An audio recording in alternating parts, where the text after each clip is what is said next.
21st century superhuman. And I know that the answers are inside. Yeah, I am a 21st century superhuman. Now is the time. Come on everyone, let's celebrate. We are the children of the sun. I can see it when I look into your eyes. We are the same, and we are light, yeah, we are one. Hear now, hear my ancient prayer and sing along. We are awakening as one. And we can make a difference, yeah, we can be the change it takes to make the world a lot more fun. But if you're feeling kinda down and you need some inspiration to remember who you are, oh now child, please don't frown. You can choose a new vibration and these words can take you far. I am a 21st century superhuman. Hello, welcome to 21st Century Superhuman discussion and guest show. Today, this is Cary Ellis, author of 21st Century Superhuman, your host, with Alexander Del Sol, my wonderful friend who lives in Costa Rica, who had managed to work his way out of the North American system at a very young age and go live in Costa Rica as a surfer and be on his own awakening journey. I call him a bodhisattva of sorts. And we've got some exciting conversation to take place today. So thank you for joining us. First of all, we'd like to thank Biggie and Mel, our faithful leaders of this great CCN network who are producing such amazing, wonderful alternative media to enrich our minds with the growth and change that's going on the planet today, how to elevate ourselves to a new level, how to perceive our world in new ways. So, Alexander, welcome to the show. Thank you, Cary. It's a pleasure to be here and an honor. And I appreciate the opportunity to help more people get in tune with what's going on and what they can do personally to manifest their dreams and live the dream that we all of us like-minded individuals on the planet share. Yes, awesome. Did you surf today, the operative question? No, there is a absolutely massive swell, the biggest swell of the year right now as I sit here and speak. And I surfed day before yesterday and then the day before that, and I got some really big, juicy, powerful waves. Yeah, it was pretty intense and pretty exciting. It's been a while since I've surfed really big waves. I mean, we're talking, 10 to 15 feet, very juicy swell. And so that was great, because I haven't gotten any big waves in a while. I mean, the biggest were like maybe 8-9 foot, which to me is medium size. So, but what's interesting is that, as you mentioned before the show, the state that I live in, surfing big waves and the adrenaline and the excitement and the energy isn't nearly as should I say, exciting or different now for me than it was even just a few years ago.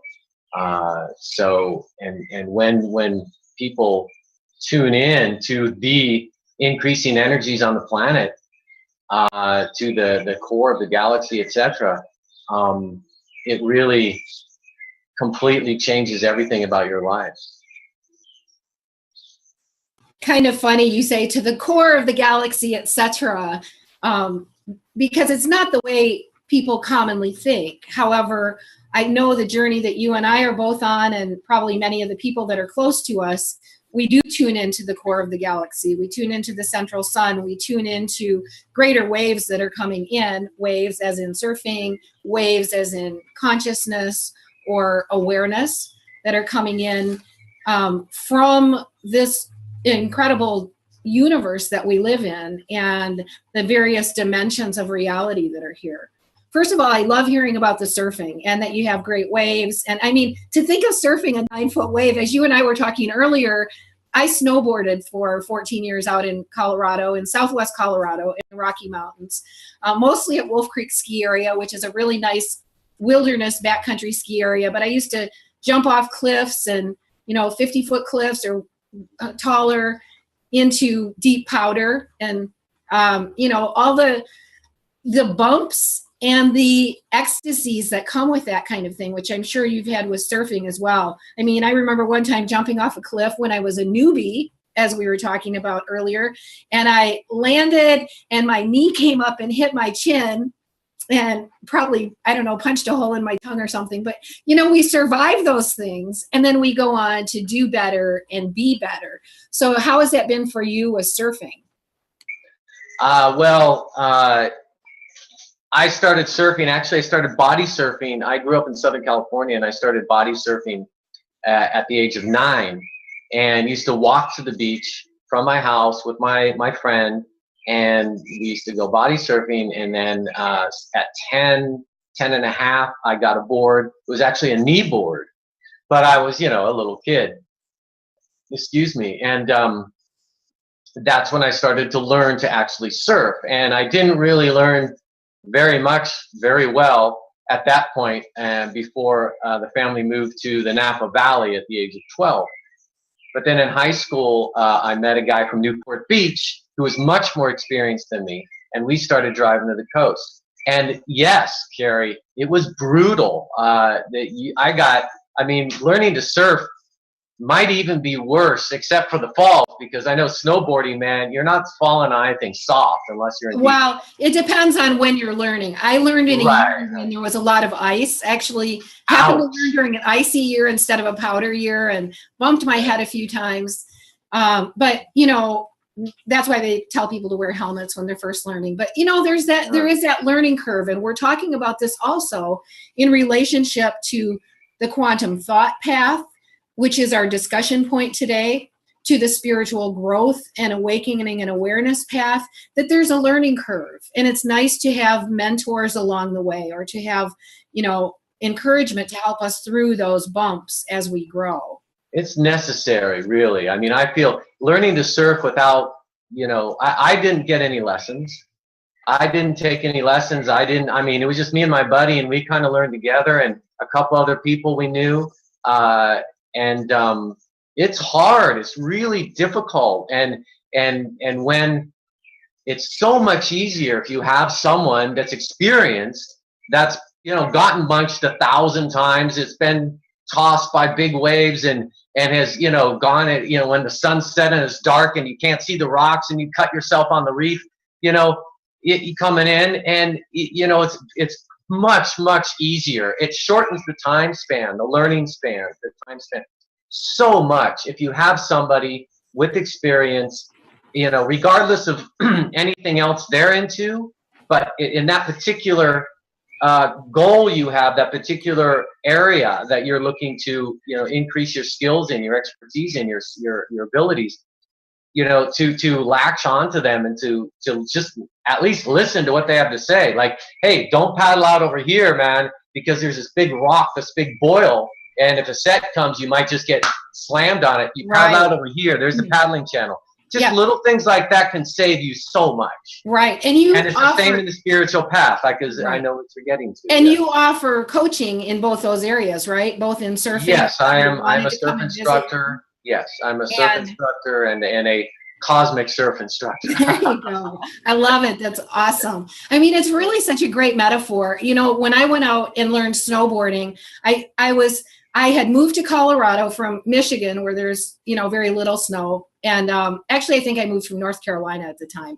But I grew up skiing in Michigan, where it was just basically ice. And so I get to Colorado, I go out on the mountain, and I'm trying to ski in, 3 and 4 foot deep powder. And it was like skiing in mud, and I had no idea what to do. So I got a little help. But one of my friends said to me, well, I've got a pass you could take a snowboard up the mountain and try that. So I took a snowboard. I took a class that day because the class came with the pass for the snowboard. And I went through falling down all day long, learning how to get back up. And the next morning I drove back to the mountain and I stood there in the parking lot. I thought, boy, my abs felt like I'd done 2,000 sit-ups the day before. I had skis in the car and I had the snowboard or in the truck, whatever it was. And I stood there for an hour convincing myself, kind of going back and forth saying, I can go out there and ski and I can learn snowboarding next year. This is really hard. But I just went back and forth in my mind for an hour. And finally I got up my courage. I grabbed the snowboard. I went out to the mountain and I rode that day. And we say snowboarding has a hard learning curve, but a fast learning curve. By the end of day 2, I was cutting edges and doing everything I needed to do to stay up on the mountain. But it is a sport like that is a wonderful metaphor for life. And it's a metaphor for our spiritual learning process. I think especially riding waves or riding waves made out of snow is a really etheric process. There was a guy who I know did drug rehab for a bunch of guys, I think, and took them out on the mountain to ski. And they would get such great endorphins that they didn't want to go back to their drugs after a while. So, yeah, go ahead. What are your thoughts on that? Well, yeah, the internal pharmacopoeia is always much more powerful than anything external that you can take. And to touch on something I don't think we're going to talk about in this show, but when you open up your really, I think, really the internal pharmacopoeia, as you just said, is what we're seeking in life. I mean, we hunger for the endorphins, the oxytocin, the dopamine, the serotonin, yes. Exactly. Dimethyltryptamine, oh yeah. Exactly, DMT. So, yeah, it brings us the euphoria without us having to, have physical external, intake of any substances, even natural substances, because these are, the ultimate designer drugs are the ones made by your own body for your own body, but that's another subject. But the metaphor is so perfect because in surfing, as in snowboarding, as in hang gliding, as in almost all extreme sports that have to do with working with snow or water or air, you have to feel it. You need to feel it. You need to make some kind of non-physical, etheric contact, connection with the elements in order to feel your way, through that environment, and because in surfing it's critical, because when you're riding a wave, unless you want to just stand there and be like in the early days, we just stand there and just glide, and that's boring to me. So you've got to be able to read the wave, and ahead of time you actually have to be like clairsentient and clairvoyant and try to see just ahead of you what the wave is going to do next. And feel the reef. And there's another thing that's very, very, very critical in developing any new skill or venture like this or sport, is that one needs to come to a place where they accept what is and not fight it, because you can't fight the ocean, okay? You can't fight the mountain. Okay, the only thing you can do if you want to be successful. Now, of course, if your goal is to be successful, if your goal is to crash and burn and feel pain and break bones, okay, fine, no problem. But if your goal is to be successful and ride the mountain, ride the wave, ride the air currents, hang gliding or something, you need to accept that the air currents and the snow and the waves are what they are. They're going to do what they do, and you need to adapt to them. It's you can't demand that wave, you have to break this way because that's what I want to ride. No, that's insane. You simply have to accept what is with a neutral, objective mind and a peaceful, calm mind, and then work with that. Because the moment you start working against it, you're going to crash. You're going to have a problem, And that is going into that state of oneness. And it's what we talk about with DMT, the chemical that the pituitary and pineal glands put out, that once that is activated by our joy, by our ecstasy in life, it begins automatically putting us into a state of oneness that brings in synchronicities, brings in telepathic ability. So it is flowing. It's learning to allow ourselves to enter into that state where we flow with the universe. And I think these kind of sports actually teach us that. I used to say, if you didn't know how to flow, just go to the mountains because they'll teach you. And, and the same is true for the ocean. I'll go to the ocean, you know, or river kayaking is the same way, yep, you know. It's absolutely. I have a good friend that was just down here. I hadn't seen him in 30 years, and he came, and he's a big river kayaker. He's an old surfer too, an old veteran surfer. But and your quantum thought, you know, what you write about in your book, that's what we're talking about basically, is that, you know, moving into a thought process, an attitude, a perspective, whatever you want to label it as, where you glow with the flow, not just go with the flow, but begin to glow with the flow and flow with the glow, and get into that groove and make that connection to all that is, into what's going on, and enjoy it, and just get into that blistasy and that dynamic, amazing, you know, takes your words away, it's so overwhelming kind of feeling, that sensation that you can then turn to other areas of your life and learn to apply that same perspective, mentality, etc., of quantum thought, of a greater perspective and a calm, centered, connected perspective to your money, to your living situation, to your relationships, etc. And those skills that you learned in snowboarding and I learned in surfing can be applied directly to the rest of your life, business, especially business, and you know, the law of attraction and creating your dreams, etc. So, and that I made that my specialty, was becoming a dream manifester, manifesting my particular dreams, and I've fully manifested 3 of those in my life. So, and I'm about to go for number 4, so, which is much more of a collective dream. And that's awesome. It's one of the areas I have so much respect for you, Alexander. And I think just as a model, because we grow up in this system where there's so much programming that goes on, or has gone on for thousands of years. You know, as we say, many are now exiting the matrix, or the slave species system.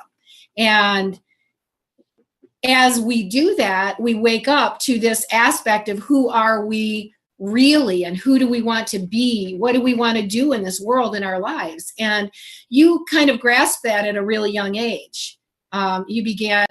You went to, I don't know, you tell us a little bit about your background, because I know you kind of were trained in business and went into business, and then one day leapt out of the matrix and said, I'm going after my bigger dreams. Yeah, in the ebook I made out of my blog, On the Cusp of the Wave, which I know is you know, on the website, I did a 6-page super mini condensed biography. But basically, I grew up in Southern California, Playa del Rey area, and then my father passed when I was only 8. We were actually living in England for a year. We lived in England for a year, and he passed away while the rest of the family was living in England. We moved back to California, and then when I was 12, just before I turned 12, we moved to the Napa Valley. And so I was away from the ocean for several years. But in high school, as a sophomore in high school, I met a guy from Newport Beach. And then I started surfing again and really getting into it, and surfing really, we went out in crazy, I almost died twice. We went out in crazy waves. I mean, crazy giant waves where not even most of the locals were even paddling out. It was just crazy. We just go, well, I guess we'll just have to take another, you know, bong hit and go for it, you know? And I mean, you could fit buses inside the tubes of some of these waves that we were surfing. I mean, it was crazy. So anyway, so graduated from high school, and then I went to Berkeley, and did really well at UC Berkeley, but didn't like the environment, so transferred to UC Santa Cruz, got back to the ocean, and so I lived in Santa Cruz, and then I graduated, got a degree in biology. but already I'd started business. I actually joined the Amway business for 3.5 years, and I started reading self-help books. You know, Dale Carnegie, Zig Ziglar, Tom Hopkins, you know, all these famous, which I know you have met a lot of these, Wayne Dyer. I mean, you know a lot of these people, and it's amazing. I mean, it's you know, someday we have to sit down and, you know, you can talk about that. Yeah, we come from really a wave of really big awakeners in the last, you know, 10, 20, 30, 40, 50 years. I mean, there's been amazing people on the planet who I think came and brought forward thought that fed into this awakening that we're in right now. And yeah, I put Tony Robbins on stage in the Midwest for about 10 years. You know, we did firewalks, broke boards with our bare hands. Also took people to swim with dolphins, and yes, have met some just amazing, I think in my book, when we say standing on the shoulders of giants, and probably 3/4 of the people who fed into our journey are not even on the planet anymore. They're helping from the other side, and maybe 1/4 of them are still here. You go, wow, you know, the handoff has come to us. It's our job to carry this forward. And right. And now we're in a position, we're handing it off to another generation that's coming up that outnumbers us by like 1,000 to 1. Whose DNA are very awake, already coming in. It's like they show up at my workshops and they're looking around going, I didn't come in here to be part of that old world. Where's the path? You know, show us the path. Right. And that's a lot of what this work is about today, because LA studies have shown, they've done studies with over 1 million younger people whose DNA is more connected, is more advanced. They're just coming in that way. And of course, there's stories from all over the world where some of these kids, you can take a piece of paper, you know, newspaper, put it under their arm or under their foot. They can read you what's in it. I've heard about that. Yeah, and it's amazing. But I mean, I'm seeing people every day, and I think we also have our DNA coded to wake up at this time with the more accelerated particles of light.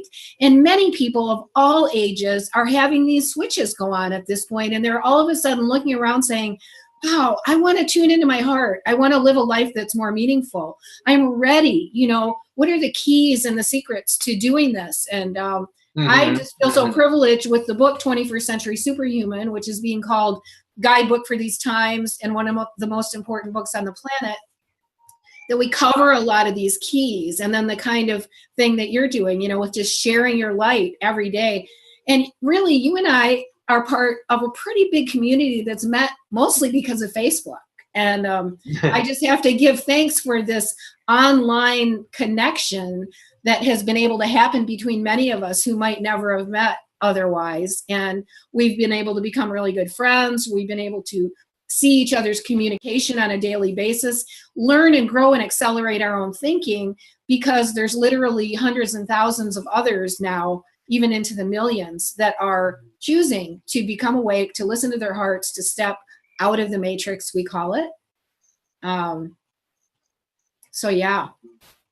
So this began, just to start right, the self-help books and the Amway business, because I went to seminars. All the money I made in Amway, I actually took and reinvested in books, in cassettes, in going to seminars and trying to learn how to make my business work.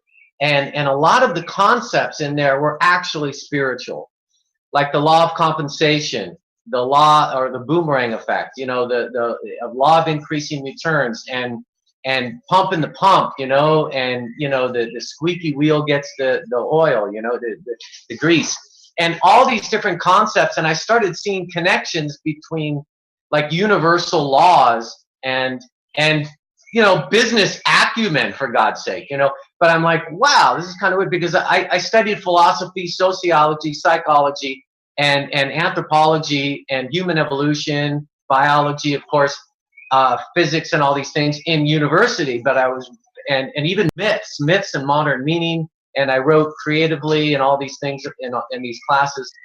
And so I started seeing the connections between what these ultra conservative, you know, libertarian, Tea Party kind of people, you know, fundamental Christians in the Amway business were talking about. I actually saw parallels between ancient wisdom and the philosophies I'd studied. Buddhism, I studied world religions, Hinduism, And I'm like, wow, that's really interesting. And so later in my late 20s, when I met my first wife, Marisol, she was deeply spiritual, had been since a child. She was like, was born an empath, was born an intuitive, clairvoyant, clairsentient, everything. Now, was this still back in the U.S. or was this after you This came is to still in Costa Rica? California. Yes, this is in the United States. And so I'm in my late 20s now. And I've been an entrepreneur in Northern California, in the San Francisco Bay Area. I was a suit and tie man. Cold marketing, cold calling, outside marketing. I got a company car and all that, expense account. I took people to lunch. I did, in the insurance replacement market for rental cars. And I started 2 companies. One I started, built, and ran on my own. That was an entrepreneurship in tax-deferred exchanges, real estate. I ended up getting my real estate license, but I only did loans with that. I didn't actually sell real estate until I was in Costa Rica for about 6-7 years. And so, it was all business. It was all, working, applying the philosophies and the theories that I had learned, testing them out every day in the field and seeing what worked and what didn't. Nice. Very nice. Betting and proving. And if I didn't make them work, I didn't eat. Yeah. I didn't eat. I didn't have any money. So all my overriding philosophy is my motto, attitude, whatever you want to call it, is whatever works. If it doesn't work, then it's probably not true, right? That's right. If it works and works consistently and in all these different scenarios, then it's probably pretty close to the quote truth of our life here and on the planet. So you know what? One of the things that I would say about the bodhisattva idea that I mentioned earlier is this: I see you as being very practical and someone who has chosen to discover how to move into the flow, but also with very practical tools and very practical methodology. And I think that's what makes it very solid. Yeah, I'm a recovering intellectual. What I became in my early 20s was a pragmatic intellectual, because I got straight A's in high school. They called me a brain and all that stuff, and I was also a surfer at the time, which saved me basically from being a total brainiac and nerd, etc. But because of surfing as well, by the way. And because of my experience, having to make a living and eat, and having to apply these theories, I became a very, very pragmatic individual. And to go back to the sports analogy, the extreme sports analogy, the fact of the ability to read the world, read the market with no bias, like you have to do in surfing. Okay, when you're looking at the waves and you're looking at the swell and you're looking at the rocks and you're looking at the currents, to be able to analyze something truly objectively with no, emotional content or filters blocking your perception, blocking what Scientologists call it, clear perception. That skill over years of being pounded by waves and surfing, etc. That hard-earned skill became so essential in success in my business career. And then also in my personal life, as I applied that kind of approach, the pragmatic approach about taking these concepts and hypotheses and theories and applying them also to sales, marketing, and people, and getting dates, okay, as a single man, it turns out that I found that consistently the same kind of philosophies and theories worked over all these different areas. And so, but one of them, the principal one, was this state of mind of neutrality, of objectivity, of looking at something as it is, accepting it as it is, even though you might not like it. You may not like it. You might, oh my God, is that really how it is? Oh, that's horrible. But not having that emotional reaction. Okay, all right, it is what it is. Now, how do I work with that? That kind of attitude, which it apparently, from what I've had in experience, most people don't really have. They have like, I don't like it, so I'm not even going to deal with it, and I don't want to even think about trying to work with it. I'll just fight it, and then, you know, and see if I just win, you know. You know what I mean? Anyway, I do. So that's how I got into spirituality towards the end of my 20s, more into spirituality because I started seeing the patterns, you know, and those patterns were very consistent over all areas of life, and the underlying philosophy, the underlying currents, the underlying flow seemed to be extremely consistent. So as a pragmatist, I said, okay, well then let's apply this to the meaning of life. You know, what is the meaning of life, and why do I get so high when I catch a good wave? Why do I get so high when I fall in love with a woman? You know, where does this come from? What is that feeling? What is love? You know, and I started to move in that direction because I've been a seeker all my life. You know, I wanted to know, you know. I'd like to toss out Alexander, because we live in a physical body in this dimension. And I think doing physical things where we're putting them into practice on the level of the mind, we're putting them into practice on the level of the heart, where we're interchanging with others. And then also in the physical, getting out and doing things in the physical and being able to apply those sort of rules of creation or of existence that you're applying elsewhere.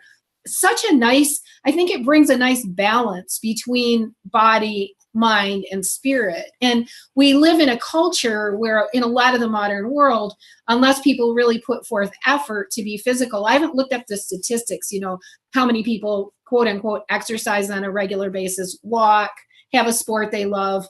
You know, I know it's not a huge amount. And I know because I've always been really physical. I love being outdoors. I love moving. I've done the same kind of thing you have, which is apply what I'm learning in truth to being applicable in my physical experience as well. And but I think it brings a nice balance between the brain, the mind, and the body.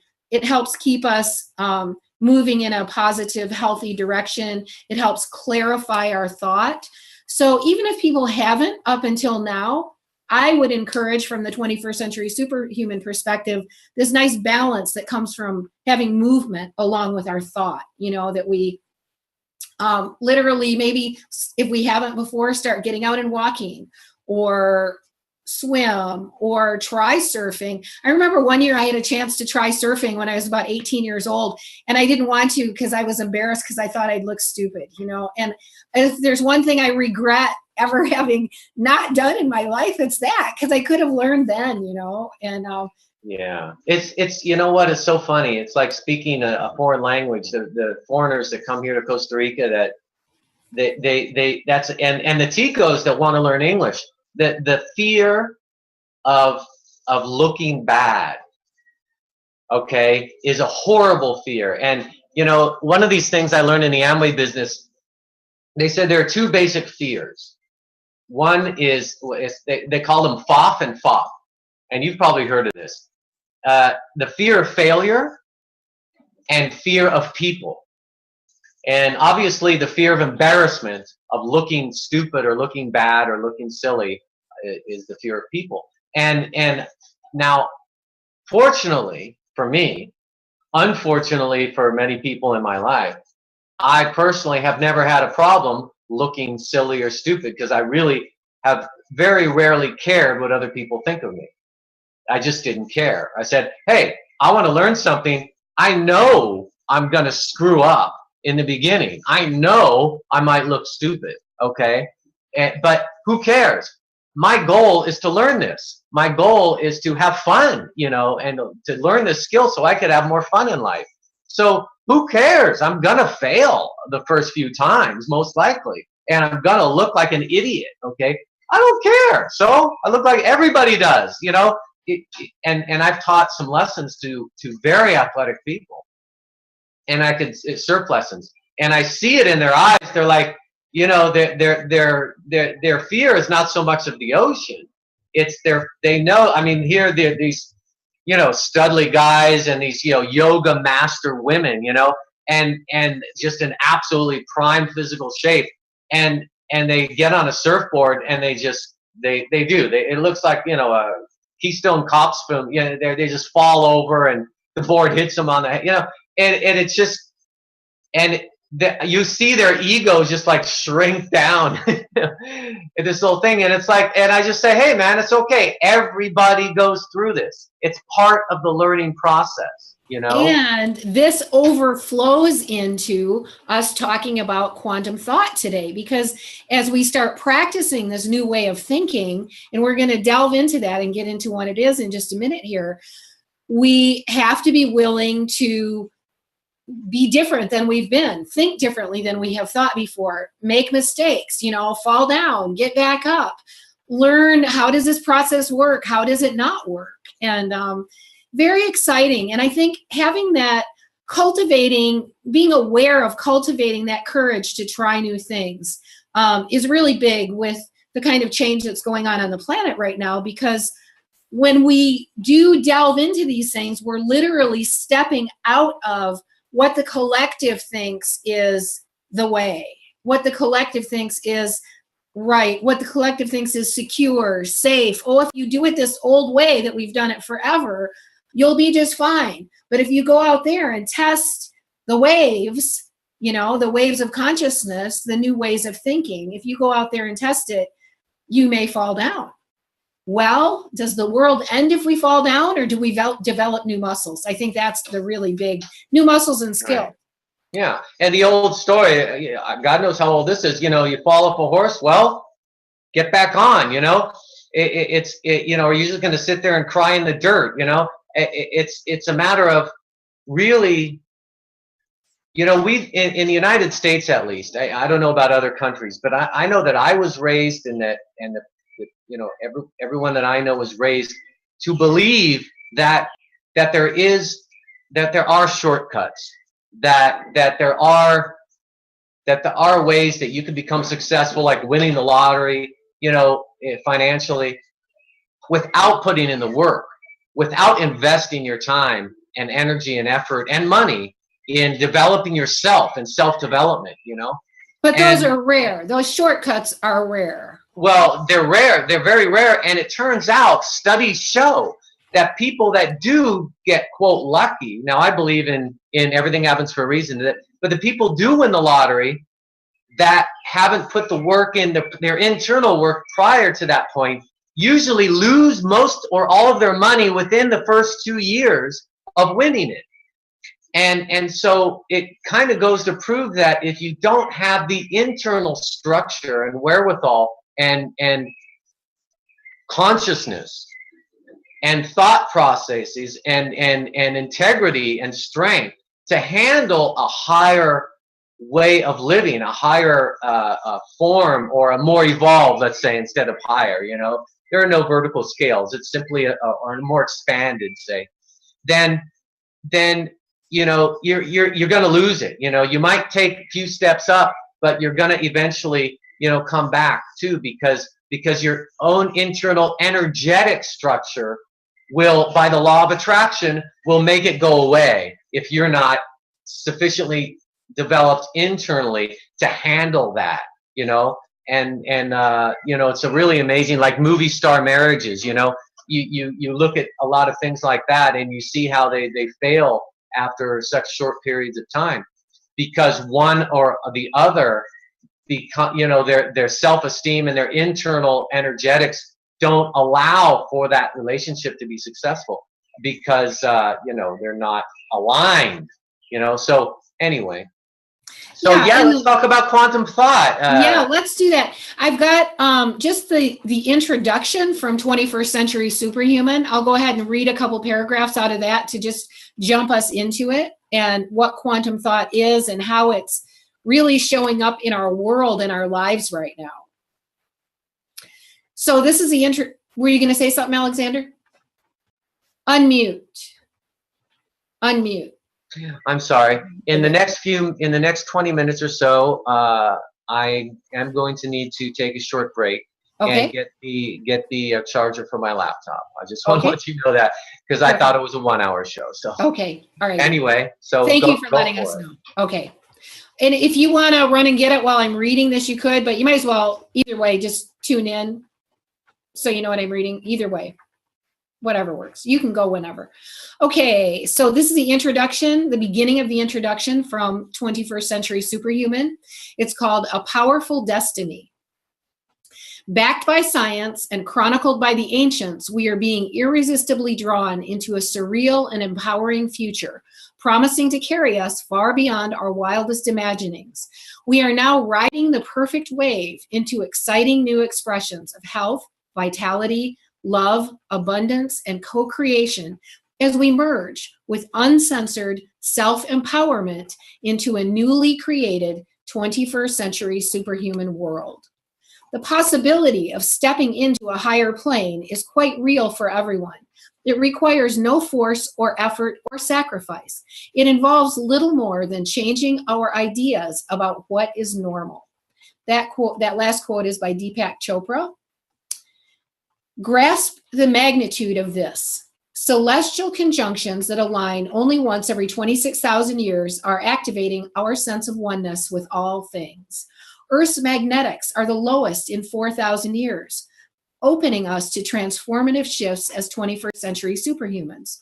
Quantum physics, now a front-runner science, endorses the idea that magnetics, thought, and emotion literally, instantly reshape matter and events around us.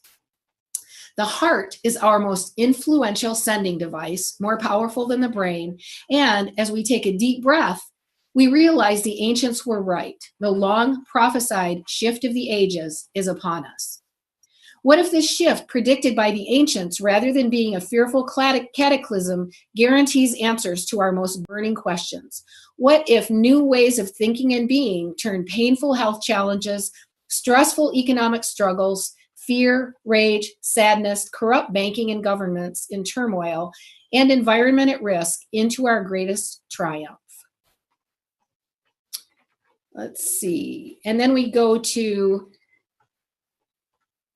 a quote by Neo from The Matrix as we begin to get into talking about quantum thought and how it is literally changing our perception of our reality. He says, I didn't come here to tell you how this is going to end.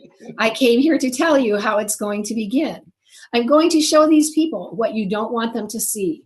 I'm going to show them a world without rules and controls, without borders or boundaries, a world where anything is possible. Hey, that sounds real familiar. Yeah. Yeah. It's what we talk about every day. Well, it's on my blog, so I wrote Good. that a few Oh, years yeah. ago. There you go. Yeah, it's actually, I think, in my main page, or one of my first blog posts, yes. So let's just talk, let's just define quantum thought here a minute. And Go one ahead. one of the foundations for defining it is something called the double slit experiment, which was actually done back in the 1800s, a long time ago. And it was done having to do with light. And they shot electrons of light through a slit, and they expected them to land on the board behind in a straight line. But they didn't. They landed in a splatter pattern or waveform. And then they sent a person down there to watch, to stand next to the board as the electrons were going through. And suddenly the electrons landed in a straight line. Now there's a lot of variations of this happening today, but this experiment has been done thousands of times around the world. It's basically called the observer effect. And that as we observe anything in our cosmos, we literally call it into form. So if we say, you know, that terrible war over there, we're holding that terrible war in form. If we say that beautiful rose over here, we're holding that beautiful rose, and it's sent in form. So there's many of us who've been on the journey of this re-education process of our thought. And we can go into many details of this as we discuss here, Alexander, but that literally our thought is creating. It's like throwing pebbles into a pond and creating the concentric rings that go out. We are literally putting our thought into what is called the source field. John Hagelin calls it the effervescent ginger ale that's just waiting for our thoughts upon it to call it into form. So there's many, many details to this that we'll get into, but do you have any thoughts on that as we just get started here? I could talk for at least an hour on that. I know you could. So, I mean, anything about the Matrix, I could write, and I've written blog posts on those specific themes, because that's the core of it. It's because everything comes down to one's thoughts, words, and actions, and the root of it all is your thoughts. And so, disciplining your thoughts and guiding your thoughts and controlling your thoughts, becoming the, as Deepak Chopra said, one of the first spiritual books I ever read was by Deepak Chopra, called Timeless Mind, Ageless Body. And I got a cassette series. I was commuting down to downtown Oakland at the time, from the East Bay, and going through the Caldecott Tunnel, and every single day back and forth, during the week. And so I'd listen to these cassettes, and I just get jazzed. Who cares? The commute's an extra 10 minutes. I'd just be listening to Deepak and just being stoked on all this. So anyway, and it's our thoughts determine our reality, because if you take the simplest, tiniest thing,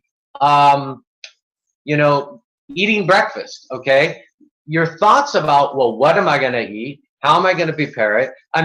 Affects your material reality. It affects your how is it going to make me feel? Of course. Or is it good? Is this, oh my gosh, I'm eating something I shouldn't be eating, or I bless this, and I was taking it from the most of the people listening to this show are going to be well advanced in this kind of thought, or these ideas, and already know. But some people, maybe this is the first time they've heard of these concepts. But I'm taking it from a very basic part of where someone who's maybe never heard of your thoughts create your reality is going, what? What do you mean our thoughts create our reality? The reality's out there, and we're affected by them and victims of them. And so it's a way to demonstrate that, hey, no, what you think about what you're doing and how you plan your day and plan your life and how you make decisions completely changes everything every day about your life.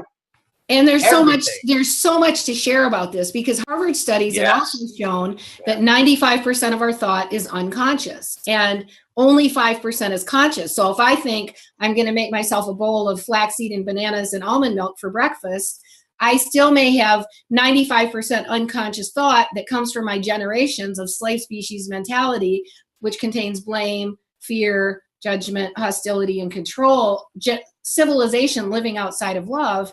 And I might be saying about my breakfast, oh, is this going to make me fat? Or, oh, is this going to make me healthy? Or, oh, is this going to make me unhealthy? So the unconscious is constantly sending out these thoughts into the field as well. Right. And therefore, logically speaking, what should one do in order to advance and evolve in life?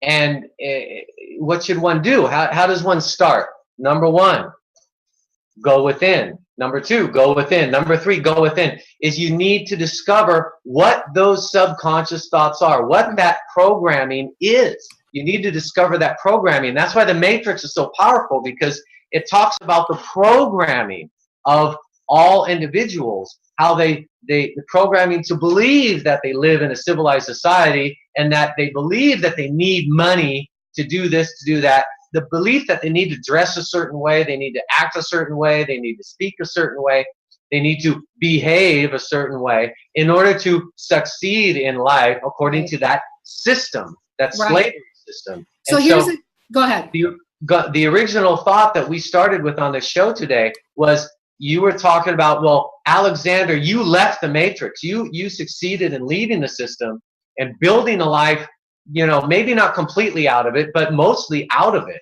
And so, our earlier discussions before the show were about, maybe we could talk about how you did that. Well, this is how I started. I started to go inside. I did A Course in Miracles, did it, the whole thing for a year. Even while I was just wearing a suit and tie and working in an office in downtown Oakland, I was doing these exercises like every hour, some of them every 10 minutes, while I'm talking to real estate attorneys and dealing with documents. Very challenging, to say the least. The first lesson is, nothing I see is real. That's the first lesson in the workbook. You look around you and repeat to yourself, internally, nothing I see is real. You just got off a phone with an attorney. You have to tell your secretary what documents to prepare, and you have to stop and go around and think, nothing I see is real. I mean, talk about a mind, you know. So I went through this in like an opposite environment, an opposing environment. And that's why I started deprogramming, you know, one of the methods I used to deprogram my own mind and my own ego mind, my own, you know, human personality. That, I mean, I didn't even know how deeply we were programmed. Let me toss out just a couple of keys based on your, you know, your first three, which are go within, go within, and go within. And then this reflection process that you went into and I went into, and some keys from 21st Century Superhuman on that reflection process. One is breathe and smile, because it changes our neurobiology to intentions and perceptions of love. And then secondly, and that's from the ancient Aramaic, secondly, as we breathe and smile, notice where there's a point of pain or discomfort. And at that point of pain or discomfort, we say there is old data that needs to be removed. You know, what's going to happen with this legal deal that you're talking about, or what's going to happen with my breakfast. You know, if there's a point of pain or discomfort, there's some old information stored in that unconscious that we need to notice and remove. And we say cancel, release, let go. And we're just reading 21st Century Superhuman online right now on Sunday nights, and we're just in the chapter on mind on how to do some of this. But anyway, I just wanted to toss those out because those are tools that go right along with, yeah, and if you continue your story, how did you make that process of going through this growth inside yourself and then eventually make the leap? Well, I consciously started the process, you know, actually a little bit maybe before I started A Course in Miracles, and that was when I was 28, I believe, 29, in California before I came to Costa Rica.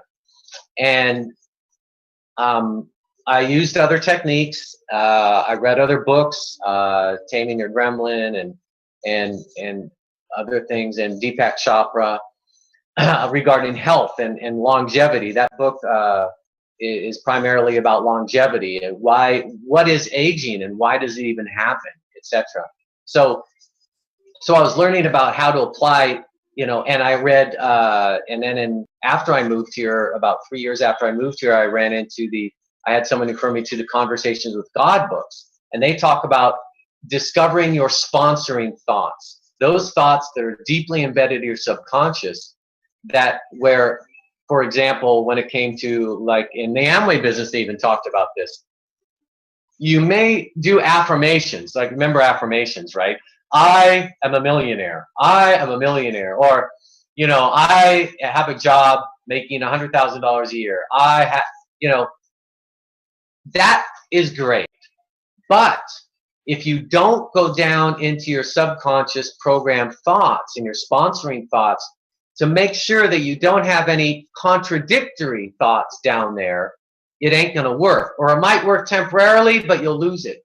So you have to go in there, and if you have a thought, this is classic in the business and financial world, a thought that money is dirty and rich people are all corrupt. Okay? If you have a thought like that in your subconscious, then you could do affirmations till you're blue in the face and plaster your refrigerator with all these little sayings and such and read 1,000 self-help books. But until you root that thought out of your own psyche, it's gonna be fits and starts, you know, win and lose, back and forth, all that, until you get that out. And so if you take that idea about the money, about an attitude towards money and the beliefs about money, you can apply it to anything in life, and it's the same thing. Love, relationships, you know, surfing, you know, sports, anything. You know, it's what you believe. We're getting down to belief systems now. It's what you believe in your deepest psyche that determines how your life flows or doesn't flow.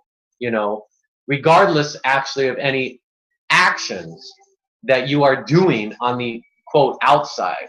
It's really what's on the inside that pushes out your reality, that creates your reality outwardly. It's not an inward, it's an outwardly.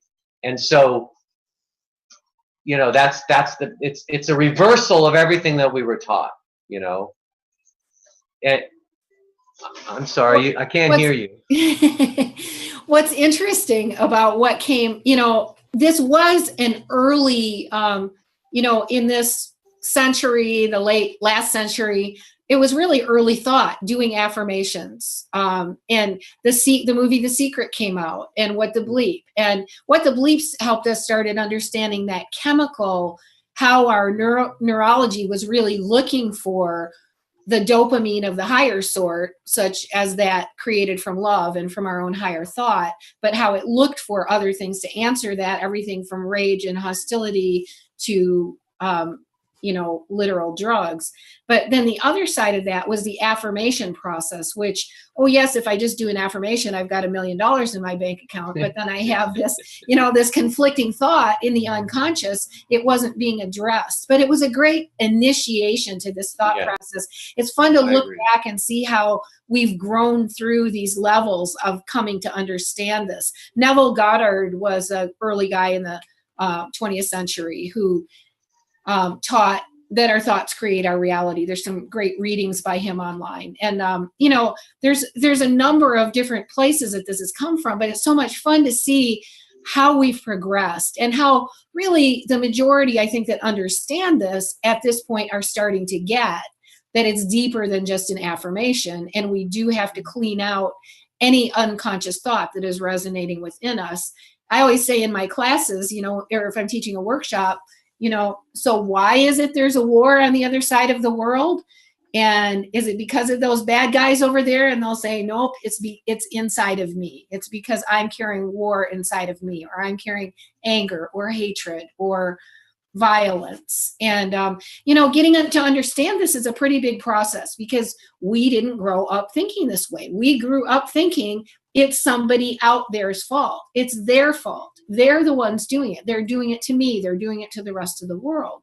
And this is, nothing could be further but from the truth in a quantum world. But getting to grasp this is, what we're breaking down right now that's so important. Well, you are now touching on a very, very powerful and sensitive subject that I think we're going to get to later. And that's called taking personal responsibility for your life. Okay? Your life, in order to, in one sentence, very simple.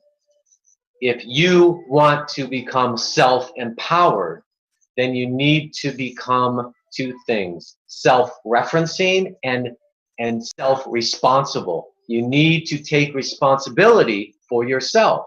How can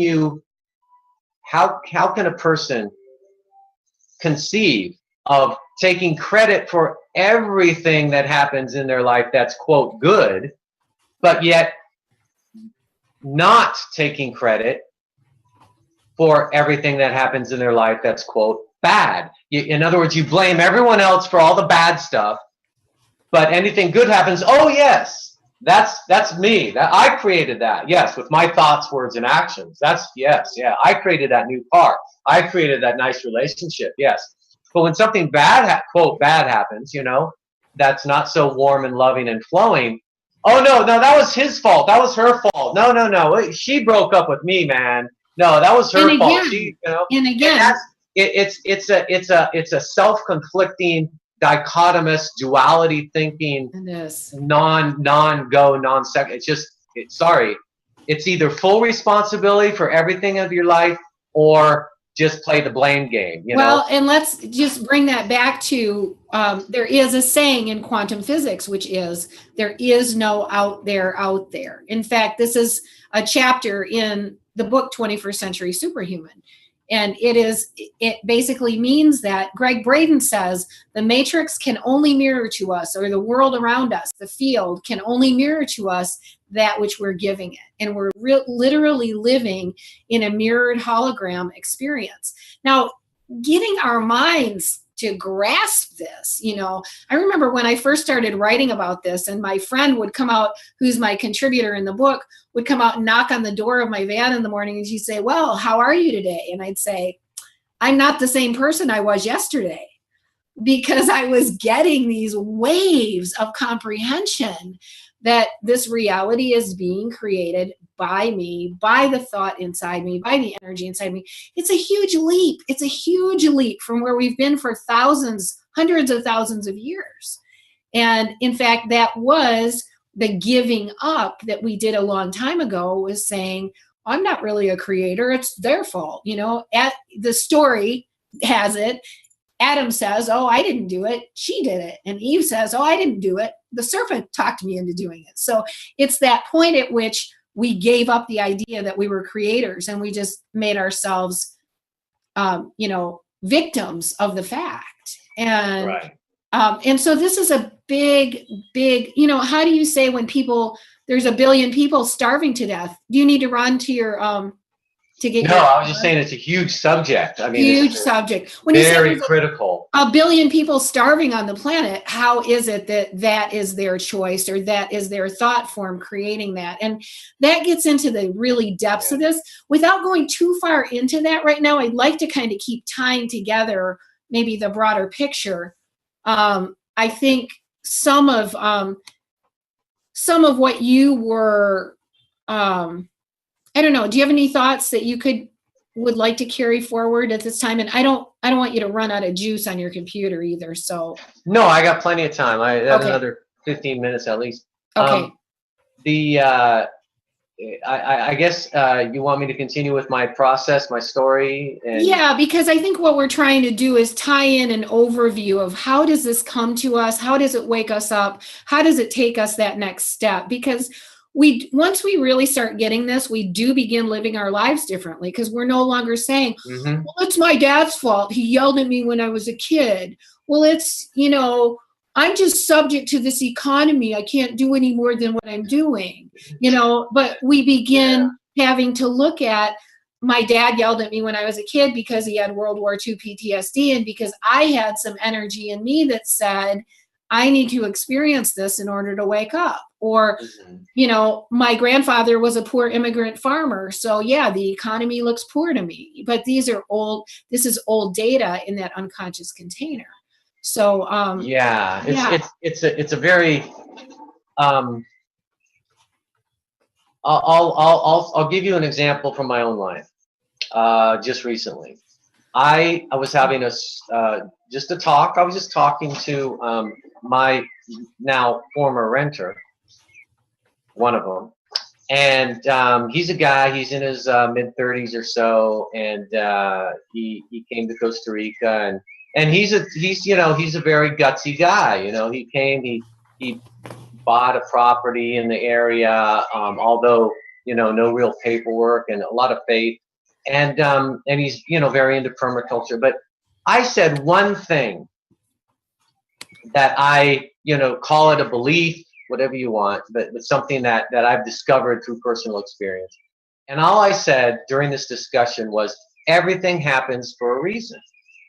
And I said it in exactly this voice. I said, everything happens for a reason, in a very calm, relaxed voice. It was amazing how angry he got, how really irate he got with me for saying that. And why did he do that? Because he said that's a crazy, he used that word crazy, that's a crazy idea. He just went fully into ego, fully into, the victim mode, the victim mentality, and all the way to the extreme. And when people do that, they exaggerate, of course. So what you're saying, Alexander, is that the serial killer, because that's how serial killers justify their actions. They say, everything happens for a reason, and I was meant to kill that person. I'm like, oh my God. How can you, how worse can you misunderstand a concept than that, right? Because there's nothing to do with that. And so this is the kind of subject, this is the kind of emotion that we deal with when we talk about the victim mentality and the savior mentality, and taking the simple idea of taking responsibility for your life and what happens in your life with you. It's very difficult for a lot of people to not blame other people, especially if the way we were raised, it's, most people, at least 80% still, at least of the planet, a drunk driver hits you, crosses the center line and hits you, okay, and breaks your ribs, okay, hits your car and messes up your life. It's very difficult for the quote victim of that car accident, of that drunk driver, to say, well, why did I create this accident in my life? That's a huge leap. It is. And so I completely comprehend why people have a lot of trouble with these concepts. But the thing is that I've shown, and I'll relate this to what we were talking about before, is that in my own life, I made a decision. I said, I don't want to live my life the way I've been living it. Okay? I want a more dynamic life. I want a funner life. I want to be free. I want to be free of this matrix. I want to be free of this programming. I want to be free to surf warm tropical waves with nothing but a wetsuit, or nothing but a pair of shorts on, not this thick, heavy wetsuit, and my hands go numb and my head starts ice cream headache and my feet go numb. I want to be in an environment where I can really enjoy life to the fullest and pick mangoes off the trees and drink coconut juice. I really want that. And so I really want to learn how to create that for myself. And so I had a lot of passion. I had a lot of motivation. And I took an immense leap of faith. Everybody in my family, all my friends, thought two things about me. One, I'm absolutely bonkers and nuts. I had a great job. I made good money, and all these other I had a nice condominium in California, all these, quote, superficial things. And they're like, you're just going to give all this up? You're going to, and just go without a job, without any plan, without any, concept of what you're going to do to make a living, to live, to survive? And I said, yeah. Because I'm going to take the risk. I'm going to take the leap of faith because I've learned some things about thought control and mind control and how to create the law of attraction, how to create abundance in my life. And I've visualized this and done all these exercises. And I really feel that maybe I will fail. Maybe I will, like learning to surf, maybe I will. Okay. But it's worth the risk. To me, if I fail, okay, I'll come back, tail between the legs, and maybe get a job again and all that crap, But I really feel I gotta try. I gotta try because I can't stand this culture, this environment, and this oppression, and this police state, and this, financial slavery, and debt slavery. I can't stand it. I can't deal with it anymore. I can't. It's really getting on me. And this was back before chemtrails. This is before, this is 20 years ago. So, yeah. My God, I don't know how people can stand it now. I'd be dead. I'd be in one of those protests in Oakland and probably shot by a cop or something at this point. But, but anyway, and so I made a decision, a choice. I made a choice that I was going to take the risk. And that's really what has to happen. And to touch on something that really I don't think we're going to talk about, but the why of the oppression, the why of the matrix reality. Well, maybe if you expand your thought out a little bit farther, that people can maybe see why the heat is turned up more and more and more and more every year. Because people don't change their lives unless they're forced to change their lives. People don't wake up unless, a lot of people, people like me, people like you, we woke up on our own, but we probably came in more awake, like this younger generation. But most people, especially if they live like a middle class, semi-comfortable life, they really need something to force them to wake up, to force them to change, to force them to become spiritual, to try to figure out what life is about. Because if they're too comfortable, like the frog, have you ever heard the metaphor of the frog in the pot of water? That, when the water's cool, the frog's comfortable, and if you turn up the heat slowly, though, the frog gets more and more uncomfortable. But, until the water's really hot, the frog probably just going to hang out and sit there. You need there's others. You need a thorn in your a rock in your shoe. Right, and then all of a sudden they turn the water up one more degree, and the frog is dead because it wasn't paying attention. And those that choose not to jump out of the pot, well, you know where they end up. So and so anyway.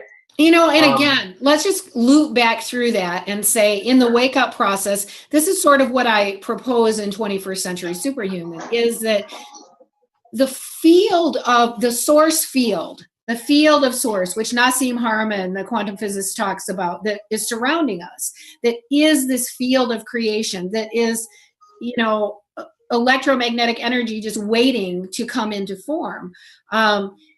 Really is a source field of love, and it is a pure creative flow. We call that word love as a non-damaging, kind, beneficent energy. And when we play outside of that field, it's just like talking about the world around us and the system around us and the matrix and the slave species system. It can only exist because we have played with energy outside of love inside of ourselves. So we've raised this collective resonance that's a lower frequency resonance that's kind of mirroring back to us all the time. And this wake up process that we're in, I always say, we're cleaning the spitwads off our movie projector so the source field can flow through us. And it's about getting rid of our old data that's holding the archons as rulers of the darkness and, all of this stuff. I mean, it is created by a collective lower thought frequency. And so as we wake up and as we begin moving forward in getting the spitwads off our movie projector lens, in breathing and smiling, in clearing out every painful feeling that comes up that is part of our old data, and we begin operating in pure love, we literally begin changing what we see coming at us in the field around us. Right. We move towards clear perception instead of a distorted perception based on the filters that come from our belief system. Exactly. And our old thoughts, forms, and our programmed types of thinking. There's something that really liberated me. There's a out of A Course in Miracles, and it's in the introduction to A Course in Miracles. There's one short statement that says it all, and it gave me a perspective, a benevolent perspective that was very, very, very, very difficult to accept in the beginning. I mean, horrifically. It's basically the everything happens for a reason, but couched in slightly different language. And I quote here, nothing real can be threatened. Nothing unreal exists. Herein lies the peace of God. And that's in my book. Yes, and it's in mine as well. Yeah. It was in one of my first articles I ever wrote, and it's in one of my blog posts. Yes, and that is, and if you just look at that one, in that one statement, it's like a Buddhist koan. You can find enlightenment in that one statement. If you sit with that and meditate on it, and let it roll over in your mind, and in your it can really facilitate that. You want to read it Why? one more Because time? You want to read it one more time? Yeah, it's memorized. Oh, say it. for 20 years, yes. Nothing real can be threatened. Let's just take that part. Nothing real can be threatened, okay? What is that? Nothing real can be threatened. It's very simple. In other words, nothing unreal exists. Right. Okay. The car that hit you, that's not real. What's real The is table is not real. Right. Nothing real can be threatened. Okay. So, and herein lies the peace of God. In other words, so what does that lead to? Now, if you read that, if you take it at face value, you're like, that's a very confusing statement. What the hell are they talking about? You know, what the core, the essence of that statement, you need to discover what is real. What is real then?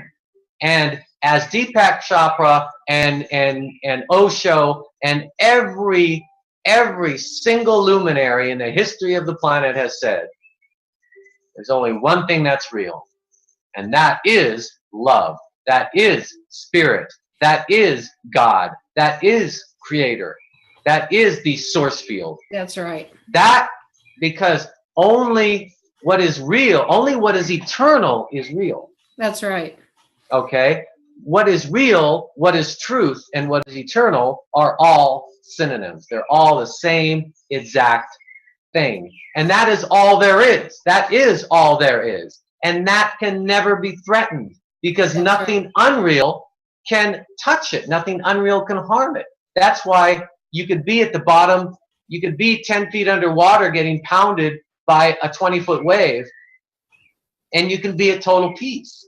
Because, which happened to me, by the way, because you know, I knew that my body wasn't real, because my body is not eternal. Okay, my body is a projection, it's a creation of my eternal soul, that which is a spark of divinity, which is love. Right. Therefore, I feel very peaceful, because I know that I will continue to exist. My consciousness will continue eternally, and there's nothing that can change that. No angry neighbor, no car accident, no horrible, girlfriend or wife, no kids screaming, no dog biting my leg, none of that can touch what I am and what is eternal and what is real. And therefore, I am always at peace now, because I really feel that and comprehend it. And boy, have I felt that the past few years. Oh my God. We may not want to get into that. But. No, because it gets deeper and deeper and deeper. I mean, the more you get into it, and I've said there's so many stories. I'd like to toss in a couple little stories on this right now, because it is such a beautiful thing when you start getting that nothing real can be threatened, and that there is no death, that we are eternal beings. And death was this big story made up by this society that lived outside of love for thousands of years. And, we could go obviously on and on and on with this, but, it's the story of, the mother who picks up a car off of, the child that the car rolled onto. I had a friend out in Colorado, Patrick Sullivan, if you're listening, or anybody we know is listening, who was driving. We were all like this snowboarding crew out in Southwest Colorado. And one day he was driving down a road into town in his big old California Suburban. He was a California surfer, and I learned how to snowboard behind him, which was really fun. But one night he comes driving into town, and it's right where this elk herd always crosses. And literally like 50 elk crossed the road right as his Suburban came over this hill. And he was such a great surfer and such a great snowboarder, and he knew how to give himself to the field. He gave himself to the field, and he just rolled through this herd of elk without him or the elk being hit, because he knew that he knew that nothing real could be hurt. And he knew how to step into that flow because of his years surfing and snowboarding and giving himself to the one. And that was always such a great, and there's stories like that go on and on. I said to my mother recently, Mom, I'm going to go to Peru, and I'm going to go do this caretaking job in the Yucatan. I'm involved worldwide in humanitarian funding. And my mom is like, I'm so grateful. She's older. She loves who I am, what I'm doing. She honors it. And she just says, Cary, no matter what you're doing, I know that it's good. And I say, Mom, whether I'm in body or out of body, I want you to know I'm always going to be doing what I'm doing. And she's like, okay, I get it, And sometimes, when people say, oh, be careful. And I think, well, being careful is kind of saying, I'm worried that you won't be careful or something won't be right. That's that. Let's notice what we're doing with our mind and our thoughts and our words. And instead just saying, I honor your path, may the force be with you, or may you be in the light, or may you stand in the love, This is the choice that we make for ourselves, to live in this dimension that flows with source, where nothing true can be hurt. Right. I read something yesterday, the day before, that's like was written 100 years ago, I think, and I think it was written by either Hitler or one of these old, Illuminati type, these controllers, these rulers, and he said there is nothing more powerful to control people, I'm paraphrasing, than the fear of sudden death. Okay, so the matrix controls us through fear. Okay, and fear is also what the human ego, which is associated inextricably with the human body, the physical body.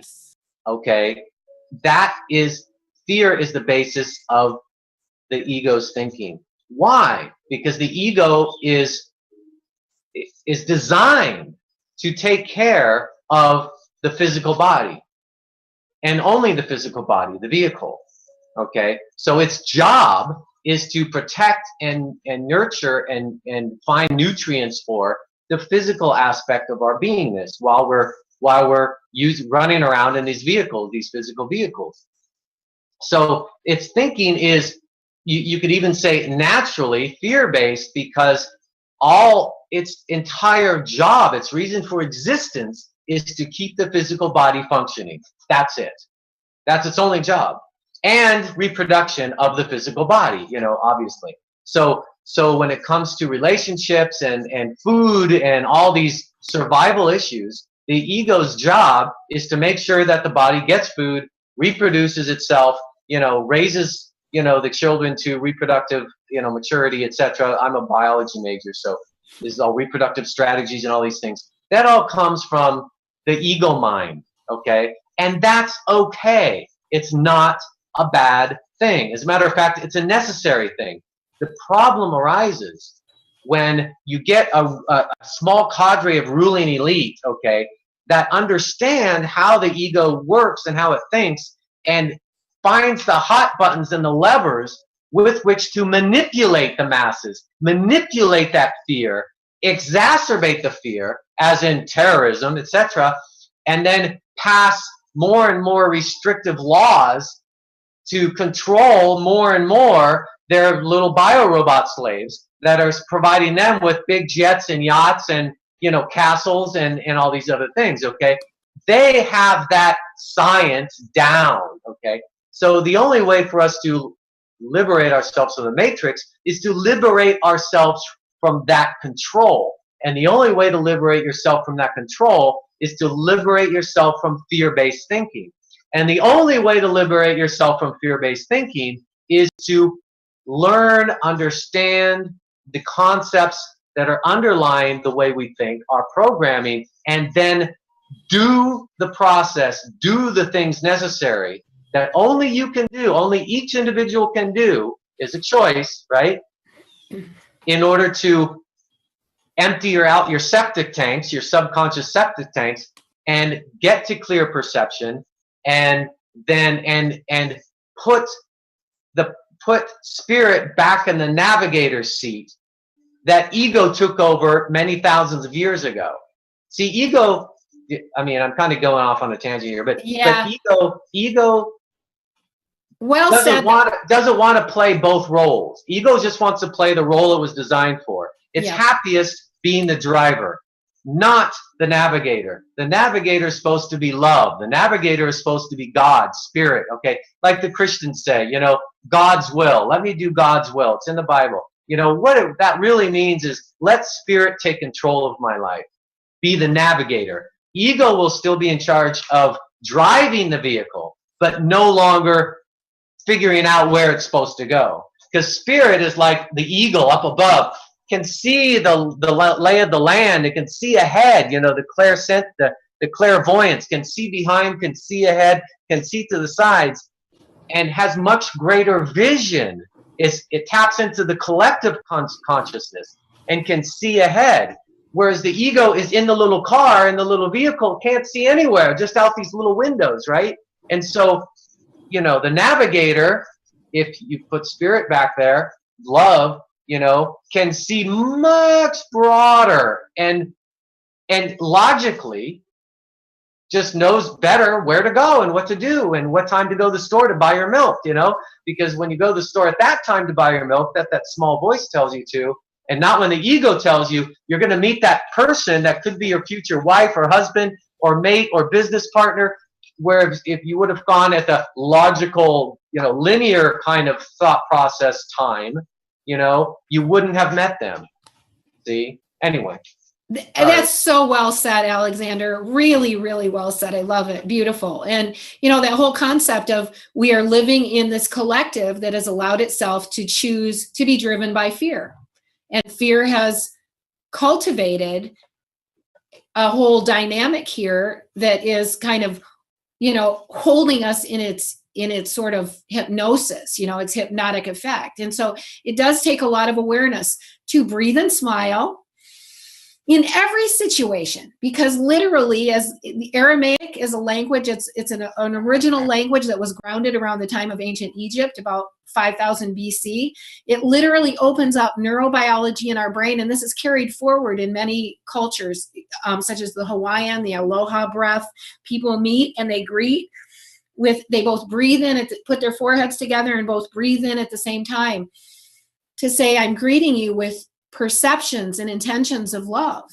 And as we step into every situation in our world with this, and Einstein says, if you can't explain this to a 6-year-old, you don't understand it very well yourself. So these complex concepts we're talking about really boil down to something very simple, which is when any data comes up that is outside of love, a point of pain, a point of discomfort, we breathe and smile. We notice it, we let it go, and we center into giving ourselves to love, allowing source, allowing our union with all that is to literally drive the boat. And what happens is you start living this way, it's just exciting because you watch things just flow into your life. I had thought for the last few months it'd be really great to take a group to Peru this spring. And I really just decided, a week or 2 weeks ago, that I was actually going to go based on a whole lot of circumstances that played into being. And then within the following week, I've had all these people call me and say, I want to go with you. So I've got 5 of us are now going on this trip that I was just going to go on by myself, because I had already put the thought out there that I wanted to take a group. And there are people who came to workshops that I put on or whatever, and they want to go along with this energy field. So it's amazing what you watch just come into being when you allow yourself to just give yourself to the field instead of trying to manipulate it every day or, live in it out of fear. So good stuff. You're still muted. Mm-hmm. Yeah, when you go with the flow and go with the glow, you discover that things become much easier.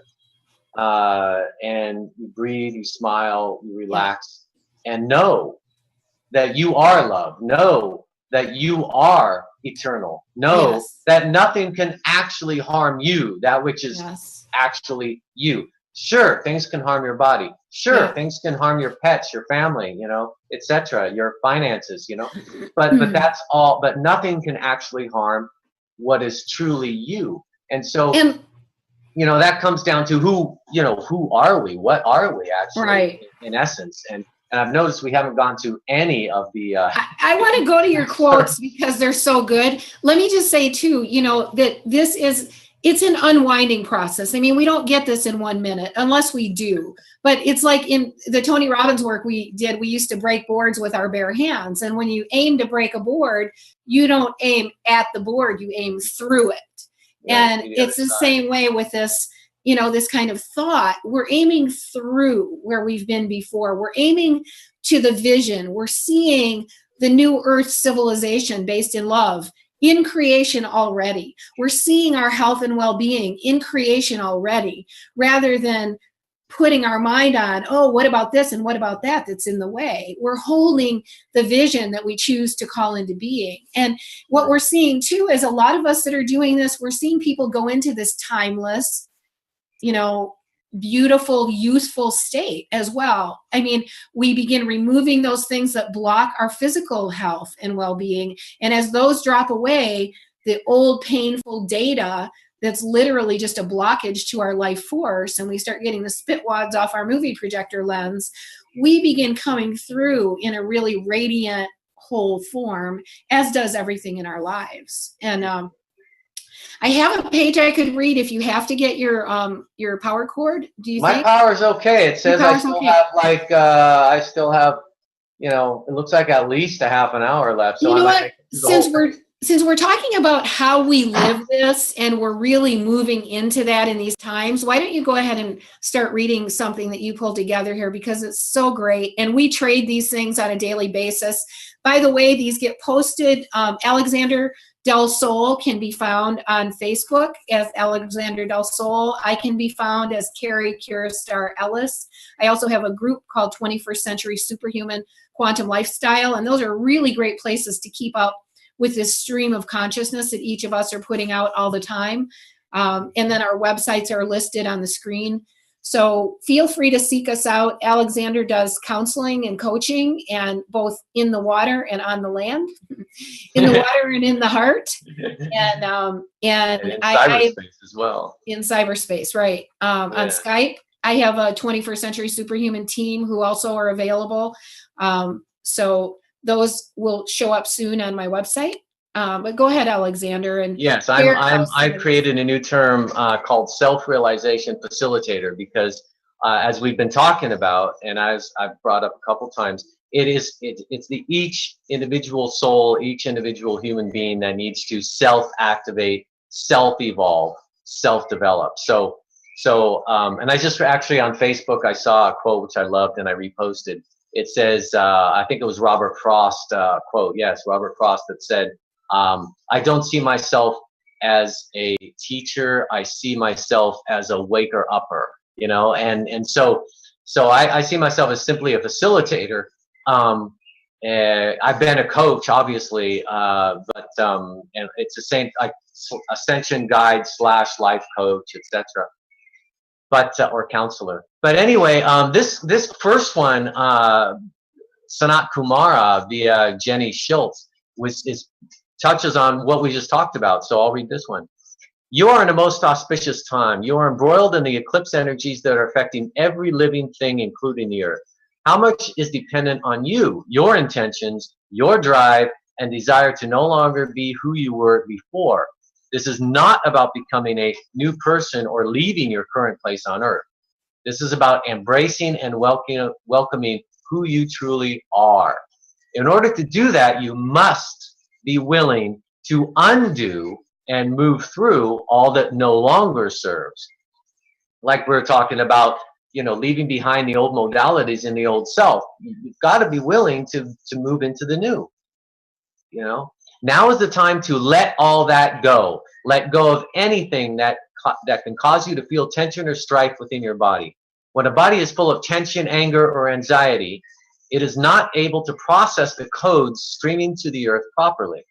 That is why so many are exhausted, as the body is forced to shut down and sleep, allowing the codes to make changes within without the interference of ego and the thinking mind.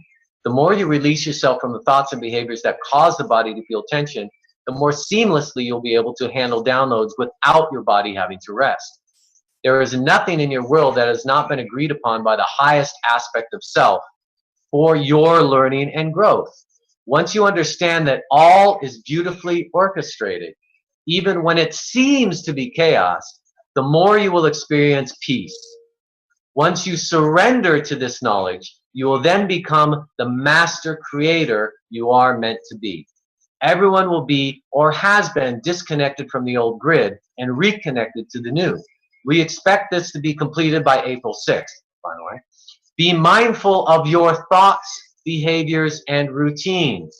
For those that are experiencing endings, it is a new beginning to be faced fearlessly, joyfully.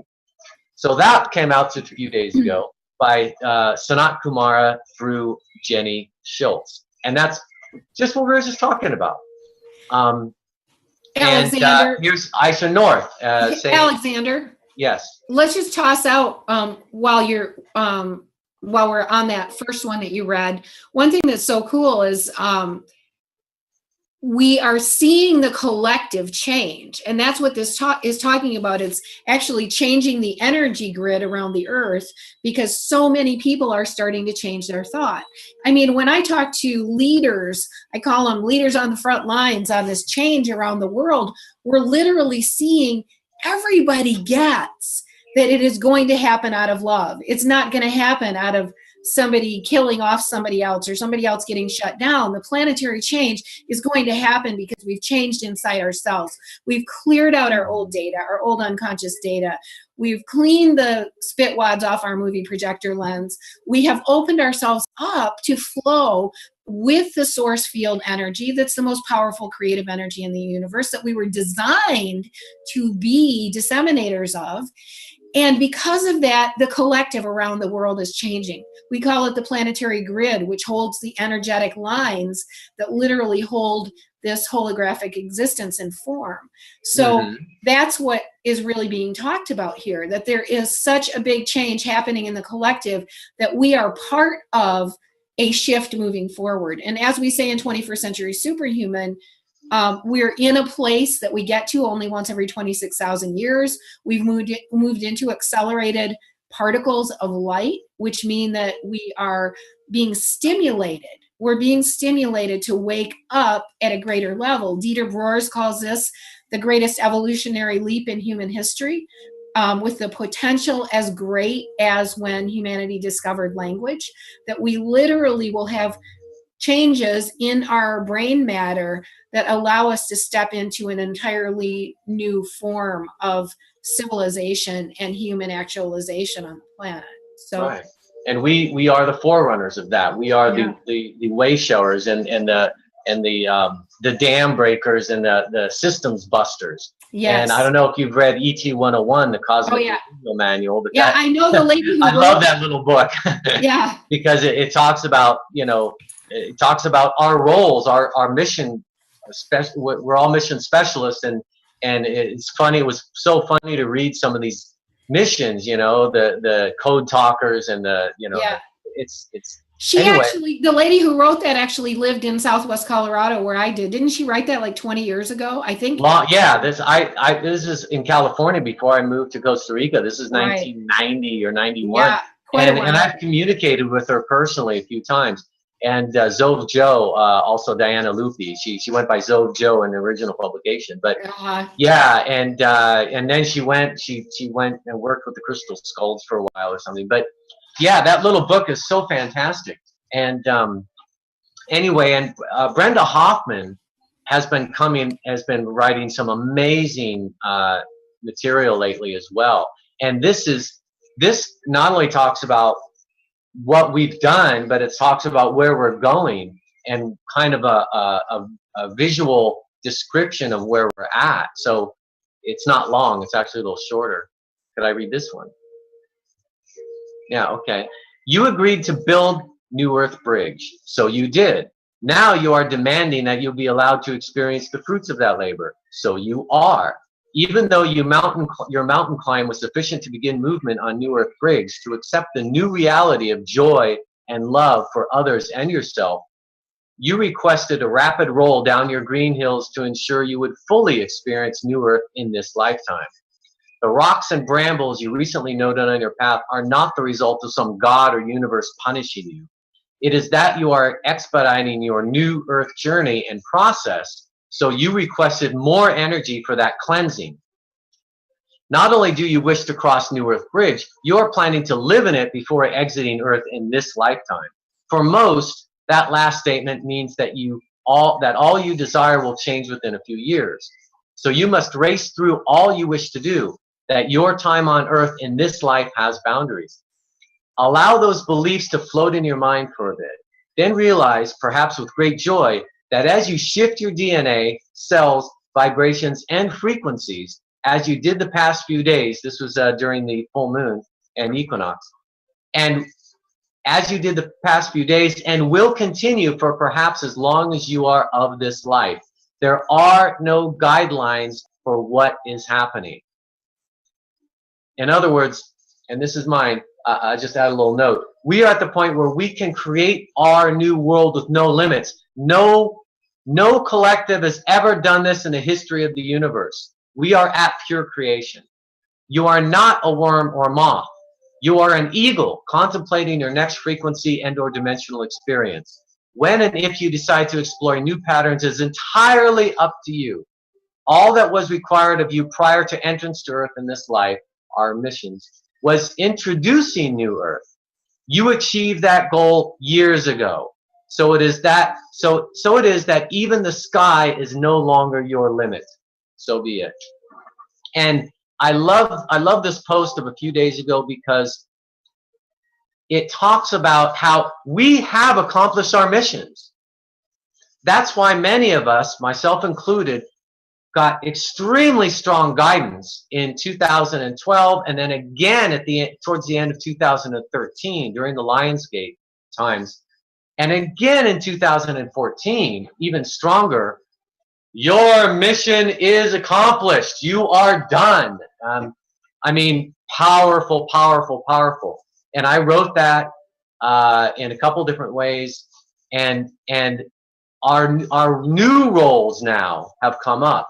And now our new roles are that of literally playing with the clay. We have a total blank slate and we can create any world we wish to. The only limits are those that we put upon ourselves. That's it. Because we now have moved into that space. And whether the rest of the collective wants to do that as well is up to them. Yes. It is completely up to them. It is not for us to force it or to push it or to, That's right. It's any of that, okay? Yeah. It has to be their choice. Yeah. Each person must make their own choice internally, or else it's a violation of free will. Therefore, it's got to be everyone else's choice. All we can do is do these shows and talk about it, etc., and invite people to join us. That's right.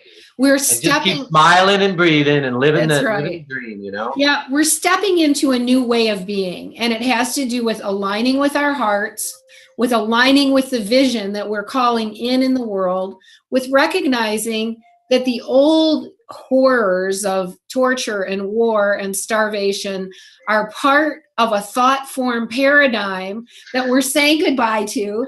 And we are calling in a new paradigm with our minds and hearts, breathing and smiling, coming to the place within ourselves where we are seeing that which we choose to call into being. And it's just amazing how beautiful that is. And what we talked about in the meditation chapter that we read on Sunday from 21st Century Superhuman, again, had some quotes in it that talk about just holding the end vision and not worrying about the bumps between here and there. Oh, well, what about what the government is doing? And what about this and that? Or what about what my neighbor's doing? Instead, holding the vision, being the love, aiming through the board to the other side, and then the board breaks, the creation happens. But if we're getting stuck on those pebbles in between, we're going to be holding those in form. That's right. So it is this really beautiful wave of actualizing this new way of being that we're learning through quantum thought.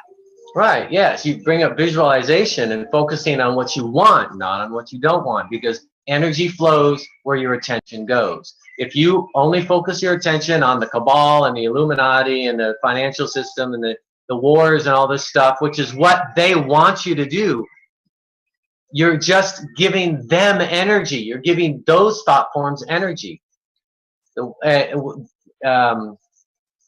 can't think of his name, but there's two great luminaries in history. Buckminster Fuller is probably the most famous one, that says, you don't change the system by fighting against it.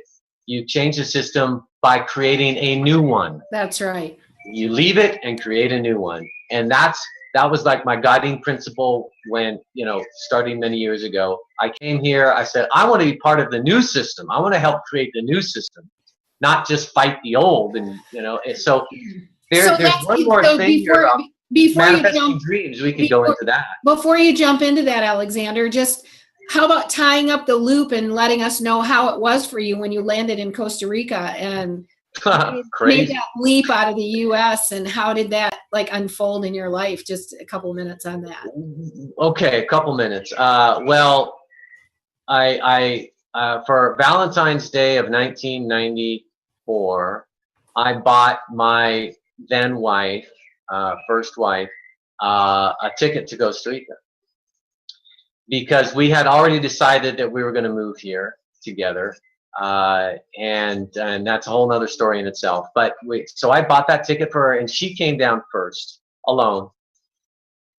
And I ended up joining her permanently. I came down for it's a crazy story, but I ended up moving here permanently with her in May of that year, just a few months later, and ran out of money in 7 months, and moved to a property 4 kilometers from the main gravel road, no electricity, no running water, no money, out in the middle of the boonies. The closest neighbor was like a quarter mile away. It was really very interesting, so poisonous snakes and all these, chickens. I mean, it's a crazy story, but I stuck it out, and while we were doing that, she was writing a book. I brought this used piece of crap laptop down, and she wrote a book charging the laptop up at the neighbor's place who had a generator, and so she could write 1 hour a day. So we'd walk up and down every day to charge the laptop, and she'd write an hour a day, and eventually I ended up publishing the book here in Spanish and English in 2 different versions. Long story short, lived in the 10th house we lived in 4 years was finally the one that was on our property, even though we didn't have title to it yet, in 1998. So in 4 years, we lived in 9 different houses before we ended up in the one that we could call our own. And in 1996, before that, we adopted our first child, or became foster parents for our first child. And then the next year, 2 more. No money, no job. I was doing whatever I could to generate income, to make money. And I used all the skills I learned, in marketing and sales and writing. I'm a writer, and eventually ended up creating a tourist guidebook for the southern zone of Costa Rica, the only one that's ever existed for the southern zone. And then now, is that available on Amazon? It was. The last edition was 2004. So there are still used copies on Amazon, I believe. Yes. I don't think they have any new ones, but old, used copies. I have a box full. I give them to people here that come and visit and rent my apartments, etc. So anyway, I ended up by accident getting into real estate sales here, and through that, mainly through that route, and through the integrity I displayed through my previous businesses as a guidebook writer and a distributor of organic products here, that I ran for several years, I got a lot. I was able to ride the wave of the real estate boom here between about 2003 and 2007, and I made a lot of money. Was able to buy several properties and reinvest the money I made. Didn't go blow it on nice cars and all this other stuff. So and then I left my first wife in 2005, met my second wife in 2007. We married, had 2 beautiful little girls, 2 children, now 5 and 2. And I've lived several dreams. I've manifested several dreams that I visualized, focused on, wrote down. I mean, did all those things that we were taught to do. And hey, it worked. And I am in probably better health than I ever been in my life. I surf giant waves with teenagers and surf usually longer than them. And I'm more than twice their age. Age is an illusion. Aging is an illusion. It doesn't have to happen, and that's a whole nother story. Diet, all these things. I got deeply into that. My family, I come from AMA doctors and nurses. I have a degree in biology. I've studied nutrition and exercise and health and fitness, all my former life. I call it my former life. It's this lifetime, but kind of a former life back in California in the States. So I simply applied those principles also to health and well-being. I'm a Reiki master. I became a Reiki master. I became a healer. So, and it's all based on choice. It's all based on, you need to make the choice, and then you need to do the things necessary oneself, in order to manifest those choices. Be open to the signals that come from you, use your intuition. It's a tool. It's a tool that we have naturally. And that's where I found my greatest discoveries, including my second wife, actually my first wife, both of them. I had a feeling to go somewhere, to do something at a specific time. And I followed that feeling, and, and that's happened time after time after time. So as a pragmatist and a logician, I realized years ago, hey, this stuff works, man. It's not airy-fairy, new age unicorn farts and furry rainbow kitty. It's not just that. It actually works,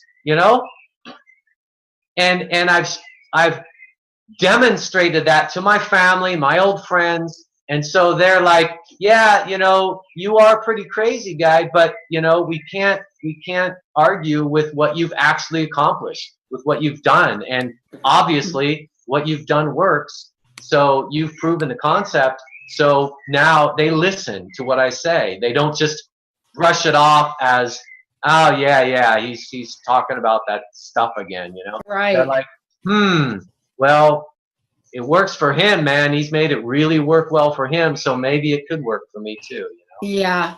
So that is really an awesome story, Alexander. And I think that whole feeling it's not easy, by the way. It is the most difficult thing you will ever do. It is grueling. It is gut-wrenching. Yeah. It is extremely difficult. Here's what I always Dark nights of the soul. I can't even count how many I had, Here's what I always say: we're the only thing we're not overqualified for is our own path.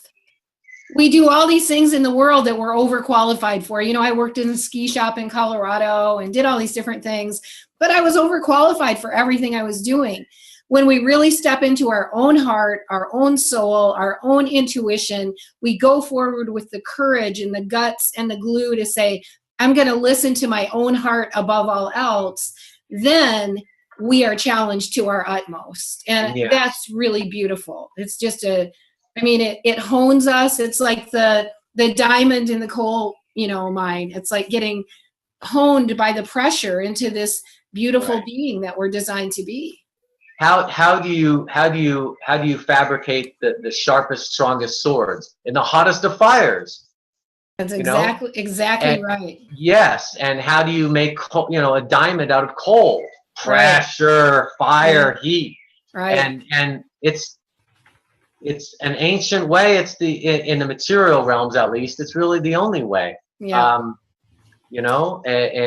It's just the way it is. And until it really, once you accept that as what it is and the way it is, then you learn to, as we used to say, bite the bullet and figure out then how to make it work for you, how to create your dream based on what is and what you can't change just by your, complaining about it or attacking it. You know what I mean?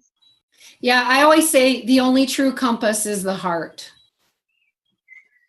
And we follow other directions in life. We've got about 7 more minutes. If you want to read, I think you have a couple of quotes left here on living this journey. And then maybe we can just talk a little bit about what your vision is down there in Costa Rica and what we're each bringing into being here that people can access through us. Okay. I'd like to mention a couple of my blog posts and also my ebook, which contains both of those blog posts. If anybody would like to know some techniques that I've talked about and that Cary's mentioned as well, Those can be found on 2 different posts. One is called Stopping the Mind Chatter, and another, which is an earlier one, which is actually an article I wrote in about 2007 or so, called Be the Eye of the Storm. And in that Be the Eye of the Storm, I talk about, I started with a quote from the book Oneness by Rasha, and I talk about a little bit about my story about coming to Costa Rica, just a tiny bit. And then, of course, my ebook, I have a biography in there, a very short biography, but gives more detail than I'm giving on the show. And then regarding the state that I reached of what you could call nirvana or blisstasy, etc., I wrote a blog post called Afterglow.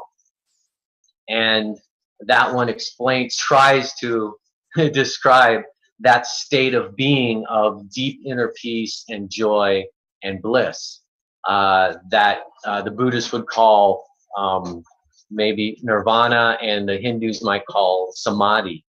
So those are some references for you. And then there's one I wrote, Don't Look Back, which refers to a lot of previous posts of mine, or just the ebook. Anyway, go ahead. What was it that I was going to? Oh, I can read one here that's about manifesting dreams, which is really nice. It's very short. Yeah, go ahead. And it's from the Angelic Guides via Taryn Creamy. When you determine what you wish to create, you must also believe that it is possible for you to manifest it. You do not need to know how it will manifest. It is not of your concern. All that you must identify is what you wish to create, and then take the steps available to you to assist you in reaching your goal. We often liken the sense of certainty that must be felt to something as simple as, quote, will you receive mail at some point this week? To you, this reply, I am absolutely certain that I will receive some form of mail at some point this week, end quote. Though this analogy is very simple, it is that certainty that is required when manifesting your dream. You must be so sure that it will in fact manifest in divine timing in the path of least resistance that there can be no other possible outcome. It is with this determined faith that you must commit to when manifesting your dreams. That's it. And what I like about this is that it talks about that you need to do 2 things. You need to visualize what you want, but not try to control how it comes to you. You know, in where you meet the people that are necessary, etc. And the other thing is you must be certain, you must have that faith that it will manifest. Again, it might not manifest in the way you believe that you think with your linear ego mind that it might, or through the people that you might, or events. But you must have that faith, that certainty, and then just let it go. Yep. And then be open. There's another step here. The last step is be open to the signals and intuition. A random meeting with this person, you bump into someone there, you get a phone call from someone, it's a wrong number, but hey, this person actually knows, gives you a clue or a piece of information. I mean, God knows. You get a flat tire, and it's amazing what can happen. This is all true. So good. Thank you, Alexander. We've got just about a minute and a half left. This is Cary Ellis, author of 21st Century Superhuman. This is 21st Century Superhuman discussions and guests talking about exciting topics to revolutionize your life. So our talk on quantum thought today. Thank you so much, Alexander Rasoul, for being here with us. And your blog is WaveRider 1, is that right? WaveRiderRun.wordpress.com. Title of the blog, On the Cusp of the Wave, yes. And you are in Costa Rica. People can contact you. They can find you as Alexander Del Sol. On Facebook, Del Sol, yes. And myself as Cary Star Ellis on Facebook. And you will do surfing coaching, and you'll do personal coaching as far as soul growth goes and the soul journey right now. Absolutely. I'm thinking of designing a program for self-activation and self-development, self-realization for small groups of people as well. And you're also looking at developing a community down there in Costa Rica, kind of. Absolutely. I have a good sized property, and I have some people next week coming down to maybe start developing that with me. We'll see what happens. So let's say thank you so much and many blessings, and we shall see you and all of our listeners soon. Okay. In Lakesh. Adios.